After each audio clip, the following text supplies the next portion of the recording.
My name is Kyle Maynard.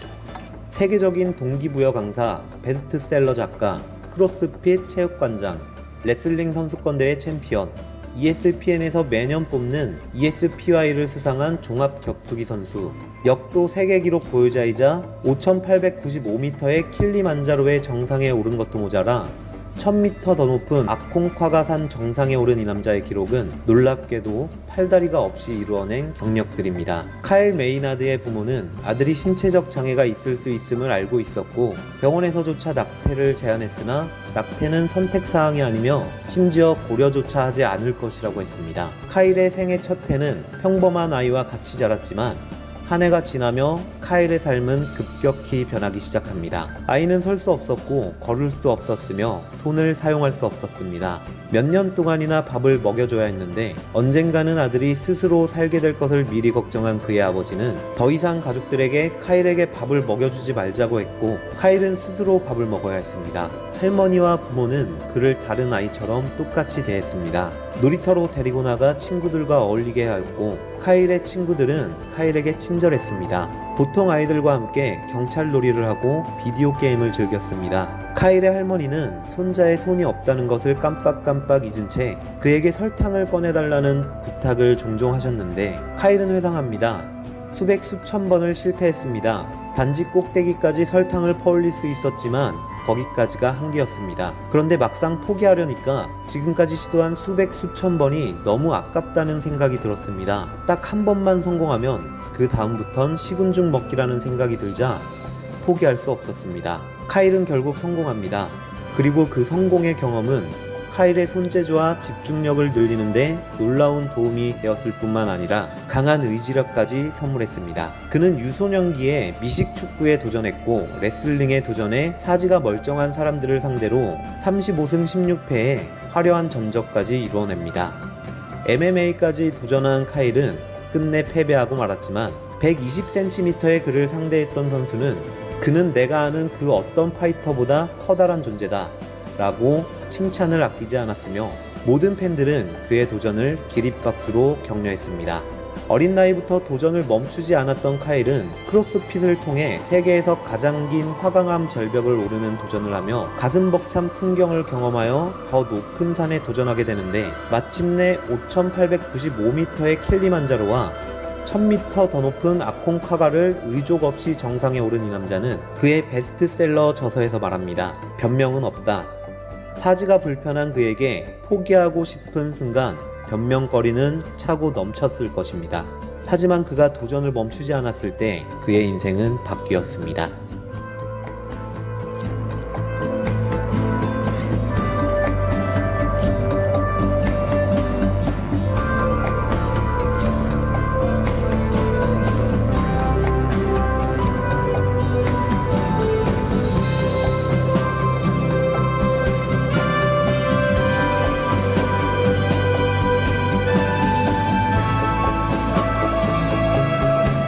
Trudges forward again and again, not just for himself, but to show others that they too can find a way to the top.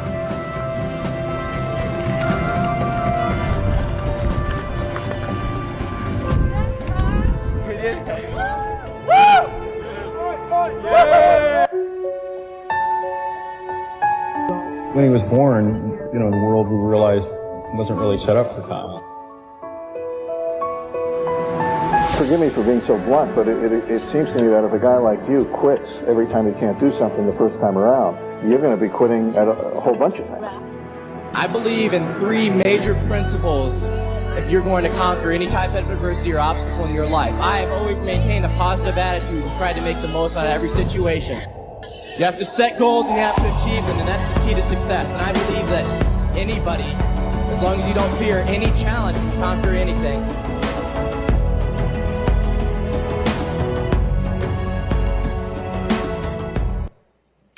잘 보셨습니까?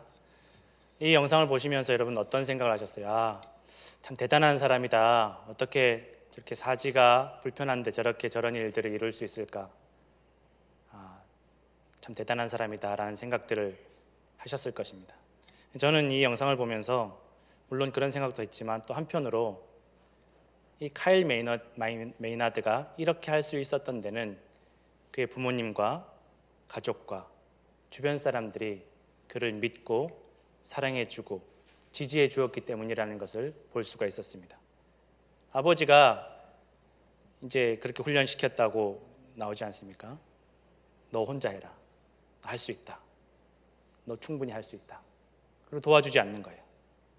누가 봐도 자기가 생각해도 누가 봐도 얘는 혼자서 할 수 있는 게 없는데 아버지가 혼자서 할 수 있다고 계속 지지해주고 격려해주고 또 주변 사람들이 다 할머니도 또 친구들도 다 받아주고 참아주는 거예요. 기다려주는 것입니다.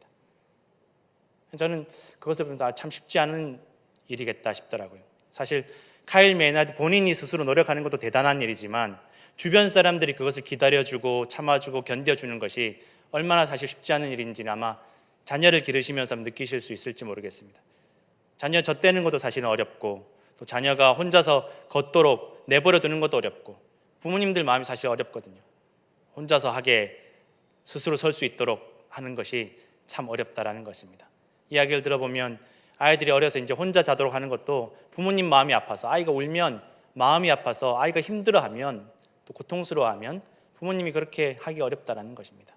근데 이 카일 메이나드의 아버지와 주변 사람들이 분명히 이 아이가 힘들어하는 것이 보임에도 불구하고 수백 번, 수천 번 실패하고 넘어지는 것을 보면서도 스스로 할 수 있도록 기다려주는 것입니다. 버려두는 것이 아니라 기다려주는 것입니다. 우리 신앙생활도 여러분 마찬가지입니다. 하나님 내 기도 들으시기나 할까? 하나님 계시기나 한 것일까? 왜 이렇게 나 힘든데? 왜 이렇게 내가 고통스러운데? 당장 내 기도에 응답해 주시지 않고 당장 나를 도와주시지 않을까? 하나님 그냥 엄하시기만 한 분일까? 여러분 그때에도 하나님께서 우리를 기다리고 계심을 믿으시기를 부탁드립니다.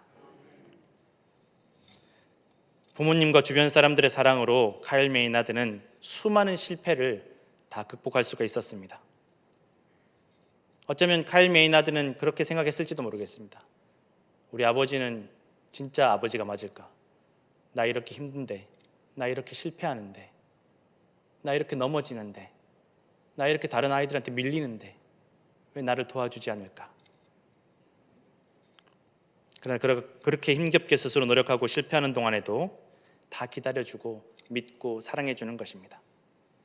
그가 먼저 내가 어린 시절 태어나자마자 나는 팔다리가 없으니까 남들보다 부족하니까 더 노력해야지, 더 의지를 가지고 애써야지라고 한 것이 아니라 그의 아버지가, 그의 가족이, 그의 주변 사람들이 그를 도와주었다라는 것입니다. 기다려주었다라는 것입니다. 그것 때문에 친구들의 사랑과 격려가 있었기 때문에 포기하지 않고 의지를 가질 수 있었다라는 것입니다. 오늘 본문에 보면 베데스다 못가에 38년 된 병자를 예수님께서 찾아오십니다.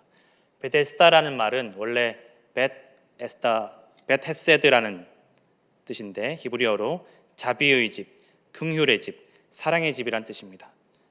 그곳에는 당시 전설처럼 내려온 이야기들이 천사가 와서 물을 움직이게 하는데 그때 가장 먼저 들어가면 무슨 병이든지 나을 거라고 그런 이야기들이 내려왔습니다. 그래서 수많은 병자들이 정말 세상을 돌고 돌다 더 이상 방법이 없는 병자들이 그 베데스다 못가에 모여 있었습니다. 그러니까 그 베데스다 못가에 있는 병자들은 다 희망이 없고 이제 마지막 이 베데스다 연못만이 희망인 사람들이 다 모여 있었다라는 것입니다. 그런데 물이 움직일 때 실제로 물이 움직였던 일이 있었던 것 같습니다. 물이 움직일 때 가장 먼저 들어가는 사람만이 낫는다고 하니까 그때는 너도 나도 뭐 다 급하죠. 다 막다른 골목에 몰린 사람들이니까 야 네가 더 오래 기다렸으니까 들어가라고 이렇게 양보하는 게 아닙니다. 당장 내가 살아야 되니까 경쟁적으로 들어가는 것입니다. 아무도 서로를 도와주지 않습니다. 아무도 서로를 돌보지 않습니다. 그곳에 그렇게 38년 동안 아파왔던 사람이 그곳에서 그렇게 절망 가운데 기다리고 있었다는 것입니다. 사람들이 다 마찬가지입니다. 내가 절박하면 다급하면 다른 사람들을 돌아볼 여유가 없습니다. 부모님이건 자식이건 형제건 당장 내가 죽을 지경에 이르면 사실 다른 사람들을 돌보는 것이 얼마나 어려운 일인지 모릅니다. 우리가 바다에서나 강에서나 이제 인명 구조를 하시는 분들 이야기를 들어보면 사람이 물에 탁 빠졌을 때 처음에 막 급하게 허우적거릴 때 구하러 들어가면 안 된다라는 것입니다. 그러면 구하는 사람도 죽고 빠진 사람도 죽는다라고 합니다. 그걸 어떻게 구해야 되냐? 좀 물에 빠진 사람들이 물도 좀 먹고 약간 좀 힘이 빠졌을 때, 지쳤을 때, 약간 정신이 왔다 갔다 할 때, 힘이 완전히 다 빠졌을 때 그때 들어가서 사람을 구해야 그 사람도 살리고 나도 산다라는 것입니다. 근데 사실 그렇게 하기가 쉽지 않다라는 것입니다. 왜냐하면 대체로 물놀이는 가까운 사람들끼리 가지 않습니까? 가족들끼리 가든지 친한 친구들끼리 가든지 하는데 당장 내가 아끼는 사람이, 친한 사람이 물에 빠져서 허우적거리는데 달려들지 않을 사람이 누가 있겠습니까? 그러다가 물놀이 사고들이 많이 난다고 합니다. 당장 급하니까, 마음이 급하니까 막 달려들어서 도와주려고 하다가 물에 빠진 사람도 죽고 도와주려던 사람도 죽더라는 것입니다.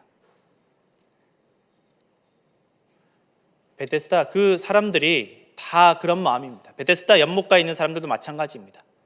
일단 내가 살고 봐야지. 누가 내 옆에 있는 사람이 뭐 10년을 알았건 20년을 알았건 30년을 알았건 40년을 알았건 일단 나부터 살고 봐야지. 다들 그런 마음. 이 자비의 연못, 긍휼의 연못에 다들 경쟁의 연못이 되어버렸다는 것입니다. 나부터 살고 보려는. 예수님께서 이 베데스다 병자에게 오셔서 그의 병이 이미 오래되었다는 것을 알고 계셨다라고 성경에는 기록이 되어 있습니다. 주님께서 우리의 병을 다 알고 계십니다. 우리의 마음의 상처도 아픔도 눈물도 정말 한평생 내가 해결되지 않는 문제를 안고 있는 것도 주님께서 알고 계십니다. 이 베데스다 병자는 주님을 알아보지 못했지만 주님은 베데스다 병자를 알고 계셨다라는 것입니다. 우리는 주님을 다 알지 못하지만, 우리는 주님을 깨닫지 못하지만, 주님의 도우심과 은혜를 알지 못하지만 주님께서는 지금도 살아계셔서 우리를 알고 계신다는 것을 믿으시기 부탁드립니다. 예수님께서 이 병자에게 물어봅니다. 네가 낫고자 하느냐? 너 정말 낫고 싶으냐? 근데 병자가 뭐라고 대답을 합니까? 이 질문을 하는 사람이 누군지도 관심이 없습니다. 예수님이 누군지도 관심이 없고 또 정말 자기가 낫고자 하는지조차도 모르고 있는 것만 같습니다. 예수님에게 말합니다. 도와달라고도 하지 않습니다. 원망과 불평을 쏟아내기 시작합니다. 도대체 사람들이 날 도와주지 않아서 내가 저 물에 들어가려고만 하면 다 나를 제치고 먼저 들어갑니다. 아무도 나를 도와주지 않습니다. 저 사람들이 나를 도와주지 않아서 내가 아직도 아픕니다. 사람들이 나를 도와주지 않아서 내가 아직도 힘들고 고통스럽고 어렵습니다. 이렇게 오랫동안 실패를 경험하고 고난과 고통 속에 살아왔는데 38년 동안이나 움직이지 못하는 질병 가운데 살아왔는데 어떻게 보면 아무도 도와주지 않는데 극단적인 선택을 하지 않은 것이, 포기하지 않은 것이 참 대단한 것처럼 보이지만 사실 사람들이 너무 절망하면, 너무 마음이 다 무너지면 극단적인 선택을 할 수 있는 마음조차도 사라진다라고 합니다. 2차 세계대전 때 우리가 잘 알지만 유대인들을 수용했던 아우슈비츠 수용소에 유대인 정신과 의사인 빅터 프랭클이라는 사람이 있었습니다. 이 사람이 아무래도 정신과 의사니까 그 수용소 안에 갇혀서 사람들의 마음과 정신 상태를 다 살펴보다 보니까 처음에는 유대인들이 갇히고 나서 자살하는 사람들이 많았다는 것입니다. 이 수용소 주변이 다 전기 철조망으로 되어 있어서 처음에는 사람들이 너무 답답하고 힘드니까 그 전기 철조망에 몸을 부딪혀서 자살하는 사람들이 있었는데 시간이 갈수록 그 사람들이 자살하는 사람들이 줄어들었다는 것입니다. 왜 그런지 보니까 이러나 저러나 내가 굳이 자살할 이유가 없다는, 어차피 기다리고 있는 것이 가스실이 기다리고 있으니까 그 마음이 다 무너진 상태에서 그냥 죽음만 기다리더라는 것입니다. 사람의 마음이 다 무너지면, 너무 절망적이면 극단적으로 자살할 생각조차 하지 못한다는 것입니다. 오늘 베데스다 연못가에서 이 병자가 이 연못가에 머무른 시간이 얼마나 되었는지는 알 수 없지만 이미 그가 다른 사람들처럼 물이 움직일 때 내려가려고 시도했었고 또 그 시도가 실패했다는 것을 우리는 알 수가 있습니다. 그리고 그것 때문에 그의 마음이 다 무너지고 그의 입술에서는 믿음의 말을 전혀 찾아볼 수가 없습니다. 그런데 그럼에도 불구하고 이 병자가 이 연못가에 기다리고 있었다는 것입니다. 견디고 있었다는 것입니다. 병자는 자신이 혼자라고 생각했지만 이 병자가 남아있을 수 있었던 데는 여전히 누군가가 이 병자를 지켜보고 돌보아주고 있었음을 우리는 기억해야만 할 줄로 믿습니다.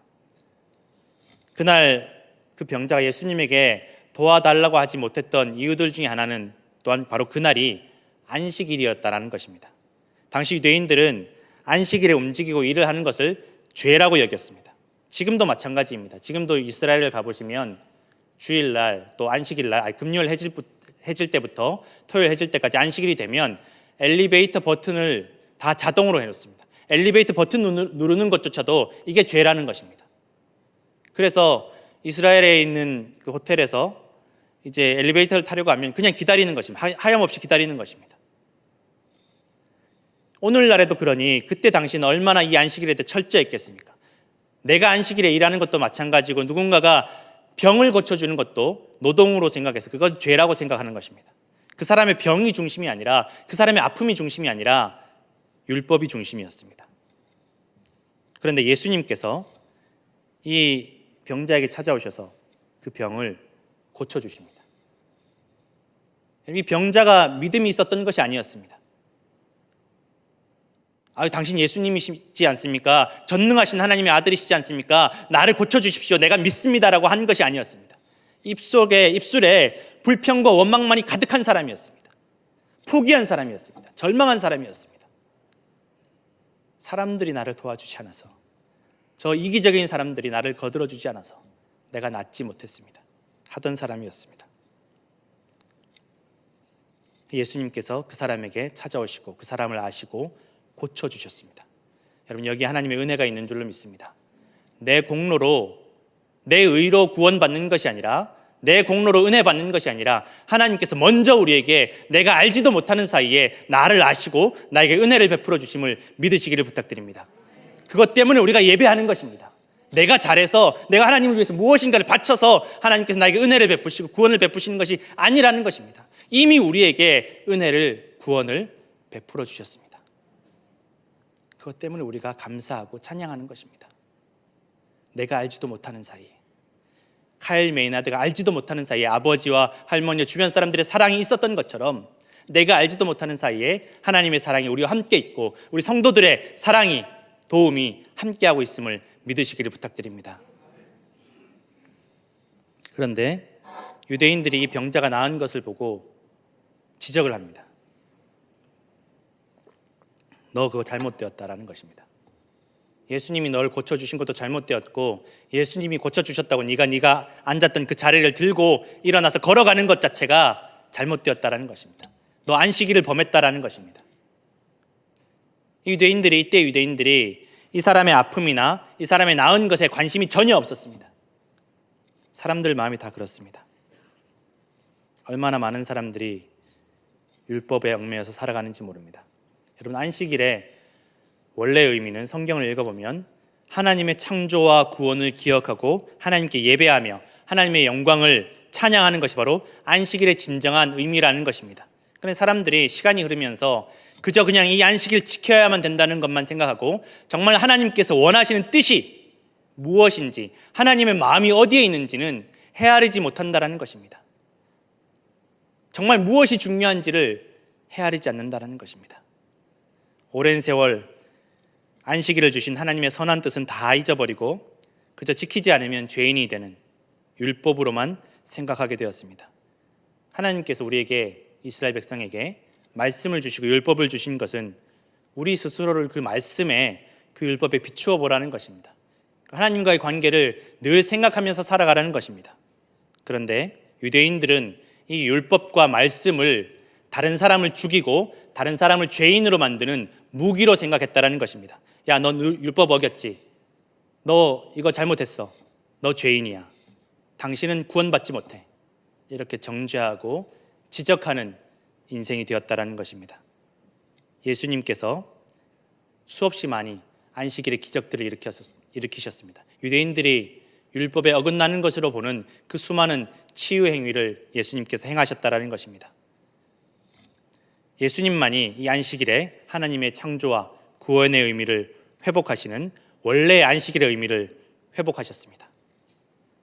이 병자는 단순히 여러분 병만 나은 것이 아니야. 육체의 문제만 해결된 것이 아니었습니다. 우리가 읽진 않았지만 오늘 성경에 읽진 않았지만 뒤에 보면 무슨 말이 나오냐면 예수님께서 이 병자를 성전에서 만나셔서 뭐라고 말씀하시냐? 가서 다시는 죄를 범하지 말라고 말씀하십니다. 무슨 말입니까? 이 병자가 아팠던 원인이 38년 동안 아팠던 원인이 이 병자가 지은 죄에 있었다라는 것입니다. 예수님께서 이 병자에게 처음부터 죄를 지적하지 않으셨습니다. 먼저 고쳐주셨습니다. 먼저 은혜를 베풀어 주셨고 먼저 구원해 주시고 병자가 죄를 용서해 달라고 구하지도 않았음에도 불구하고 먼저 용서해 주셨습니다. 죄의 문제까지도 해결해 주셨음을 믿으시기를 부탁드립니다. 이것이 예수 그리스도를 통해서 우리를 향하신 하나님의 선하시고 거룩하신 뜻인 줄로 믿습니다.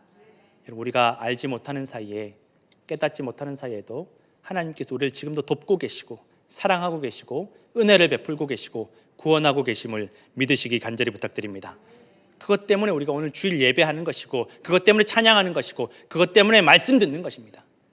내가 알기도 전에, 내가 사랑하기도 전에 하나님께서 나를 부르고 계시고 나를 사랑하고 계시고 나를 품고 계심을 여러분 믿으시기를 간절히 부탁드립니다. 여러분, 두려워하지 마시고 외로워하지 마시고 힘들어하지 마십시오. 주님께서 우리와 함께 하십니다. 이 교회를 주님께서 진정한 베데스다, 진정한 은혜의 집, 진정한 사랑의 집, 자비의 집으로 삼아주실 줄로 믿습니다.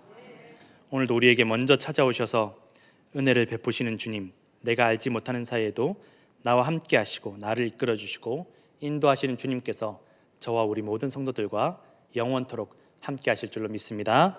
기도하겠습니다.